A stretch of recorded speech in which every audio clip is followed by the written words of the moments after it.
Problems at the polls. This primary election is breaking several records. Team 12's political insider Brahm Resnik is joining us now in Studio 12A to talk about that as well as the results we're seeing so far. And Brahm, if you were to pick one huge surprise tonight, what would it be? The surge at the polls. If it hadn't been for this fiasco tonight at the polls, we would have been talking about the record number of mail-in ballots. Democrats far surpassing their total in 2016.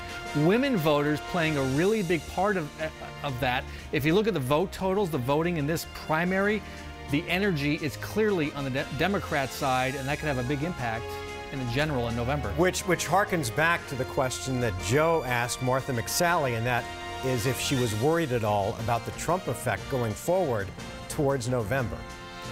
She should be worried about that. It's very unpredictable come November. One other big headline tonight was the Secretary of State's race. Incumbent Michelle Reagan thumped tonight by Steve Gaynor, a political newcomer. He spent $1.5 million of his own money reminding voters of Reagan's screw-ups in the 2016 election. Reagan is now the second elections official to pay a political price for 2016. Helen Purcell, of course, the first back in 2016. Adrian Fontes, watch your back. And it also looks like we may see a change at school superintendent. This is one of the more interesting races of the night. So Diane Douglas right now, the incumbent, is in third place in a 5-person field.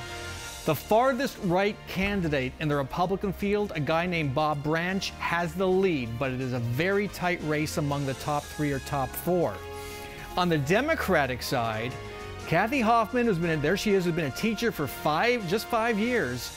She is leading David Shapira, a long-term office holder, by about 2 or 3 points. That's going to be tough for David Shapira to overcome. And if these numbers hold, voters are going to have 2 very contrasting choices: far left, far right for school superintendent. All right, Brahm, thanks.